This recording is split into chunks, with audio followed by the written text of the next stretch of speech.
Everyone, I hope happy to all of you. আমার নাম সুনীল মাহাতো।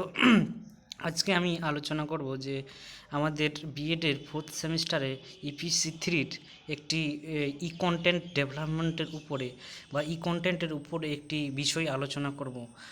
আমার সাবজেক্ট মূলত রাষ্ট্রবিজ্ঞান বিষয়। তো সেক্ষেত্রে রাষ্ট্রবিজ্ঞানের একটি বিষয়, সেটা হচ্ছে ভারতীয় সংবিধানের নির্দেশমূলক নীতিসমূহ। আমরা এই এই স্লাইডটাতে দেখতে পাচ্ছি যে যে লেখা রয়েছে ভারতীয় সংবিধানে উল্লিখিত নির্দেশমূলক নীতিসমূহ বা directive principles of state policy. এটা মূলত ভারতীয় সংবিধানের একটি অংশ।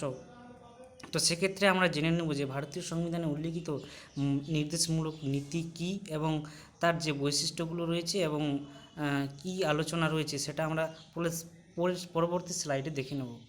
তো আমরা দেখতে পাচ্ছি যে ভারতীয় সংবিধানের অধ্যায় 4-এ অনুচ্ছেদ 36 থেকে 51 নম্বর ধারায় এই ভারতীয় সংবিধানে এই মূল নির্দেশমূলক নীতিসমূহ এটা কিন্তু অন্তর্ভুক্ত করা হয়েছে। এবং এই যে নির্দেশমূলক নীতি, এই নীতিটি মূলত বিচারযোগ্য নয়, জাস্টিসেবল নয়। এটা কিন্তু আদালতে কর্তৃক বলবৎযোগ্য নয়।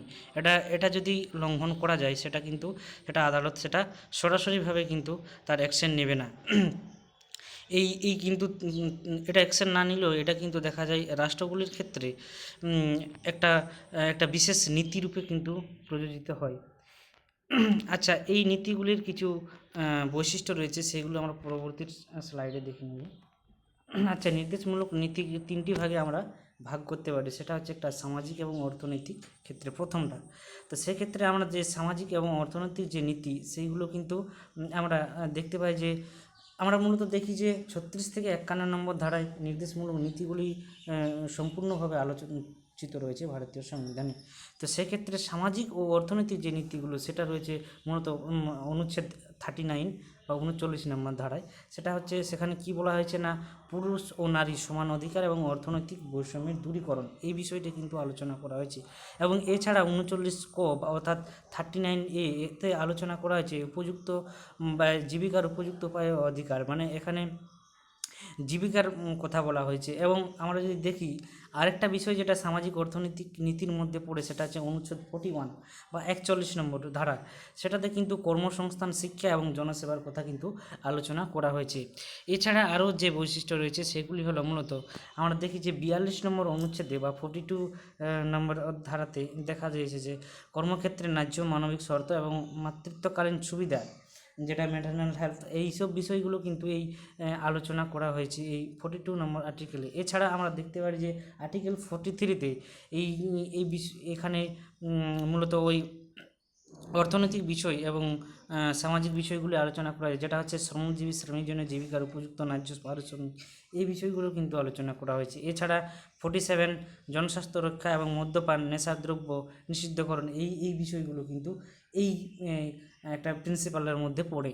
এছাড়া অন্যান্য যে প্রিন্সিপাল রয়েছে সেটা হচ্ছে গণতান্ত্রিক নীতি, যেটা ডেমোক্রেটিক প্রিন্সিপাল, যে যে ভারতীয় নির্দেশমূলক নীতির অন্তর্ভুক্ত যে ধারাগুলো, সেটা হচ্ছে মূলত আমরা দেখি যে আর্টিকেল 14 বা 40 নম্বর ধারা, সেখানে কিন্তু গ্রাম পঞ্চায়েত ব্যবস্থার কথা বলা হয়েছে, যে প্রতিটি অঞ্চল বেসিসে কয়েকটি গ্রাম নিয়ে একটা গ্রাম পঞ্চায়েত ব্যবস্থা গঠন করা যাবে। এটা কিন্তু ডেমোক্রেটিক নীতির একটা প্রধান বৈশিষ্ট্য। এছাড়া অনুচ্ছেদ 50-এ বলা হয়েছে বিচার ব্যবস্থা এবং প্রশাসনের মধ্যে পৃথকীকরণ করার এই বিষয়টা কিন্তু আলোচনা করা হয়েছে। এর পাশাপাশি আরও যে প্রিন্সিপালসগুলো রয়েছে সেটা হলো মূলত আন্তর্জাতিক যে নীতিগুলো, ইন্টারন্যাশনাল প্রিন্সিপালস বা আন্তর্জাতিক ক্ষেত্রে যে সমস্ত নীতি যেটা আমরা ভারতীয় নির্দেশমূলক নীতির মধ্যে আমরা দেখতে পাই, সেগুলি হলো মূলত অনুচ্ছেদ 51। সেখানে কি বলা হয়েছে, স্পষ্টভাবে বলা হয়েছে যে আন্তর্জাতিক শান্তি, নিরাপত্তা এবং যুদ্ধের বিলুপ্তি, এই বিষয় নিয়ে কিন্তু আলোচনা করা হয়েছে। এবং আন্তর্জাতিক আইন সংস্থার প্রতি শ্রদ্ধাশীল হওয়া, যে সমস্ত আন্তর্জাতিক আইন রয়েছে সেগুলোর প্রতি একটা শ্রদ্ধাশীল জ্ঞাপন করা, এই বিষয়গুলো সম্পর্কে কিন্তু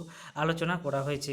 এছাড়া আমরা দেখি আরও কিছু গুরুত্বপূর্ণ, আমরা এই ভারতীয় সংবিধানে উল্লিখিত নির্দেশমূলক নীতির মধ্যে কিছু বৈশিষ্ট্য বা অতি গুরুত্বপূর্ণ কিছু আমরা লক্ষ্য করতে পারি। যেমন এই নীতিগুলি, এটা যে ডিরেক্টিভ প্রিন্সিপাল স্টেট পলিসি, এই যে ধারণাটা আমাদের ভারতীয় সংবিধানে রয়েছে, এটা কিন্তু আইরিশ সংবিধান থেকে অনুপ্রাণিত বা আয়ারল্যান্ডের সংবিধান থেকে এটা কিন্তু নেওয়া হয়েছে। এটা কিন্তু একটু আমাদের জানা প্রয়োজন। এছাড়া এর পাশাপাশি এই যে ডিরেক্টিভ প্রিন্সিপাল, এটা কিন্তু একটা কি নৈতিক দর্শন, এবং প্রতিটি ডেমোক্রেটিক কান্ট্রি বা গণতান্ত্রিক রাষ্ট্রের এই জনকল্যাণের লক্ষ্যে এটা কিন্তু প্রয়োজন। এটা কিন্তু এটা একটা প্রয়োজনীয় বিষয়। যদি নির্দেশমূলক নীতি থাকে, প্রতিটি একটা ডেমোক্রেটিক কান্ট্রিতে অবশ্যই থাকা দরকার, এবং প্রতিটি ডেমোক্রেটিক কান্ট্রিতে এই প্রিন্সিপালটা কিন্তু পরিলক্ষিত হয়। এছাড়া আমরা যদি দেখি এই কিন্তু এই যে এই প্রিন্সিপালগুলোকে ফলো করেই কিন্তু প্রত্যেকটি রাষ্ট্র তার সব কিছু নীতি পরিচালনা করে, সেই রাষ্ট্রের নীতি কিন্তু পরিচালনা করে, এবং সেই নীতিগুলো মেনটেন করে সেখানকার জনগণ যাতে রাষ্ট্রের একটা সীমাহীন সীমাহীন সীমাহীন এর মধ্যে গণ্ডির মধ্যে থাকে, এবং যাতে কোনো সমস্যার সম্মুখীন না হয়, তাই এই প্রিন্সিপালগুলো প্রতিটি রাষ্ট্র এইগুলো মেনটেন করার চেষ্টা করে। Thank you. Thank you. এখানেই এই টপিকটার আমি শেষ করলাম, তাই সকলকে অশেষ ধন্যবাদ।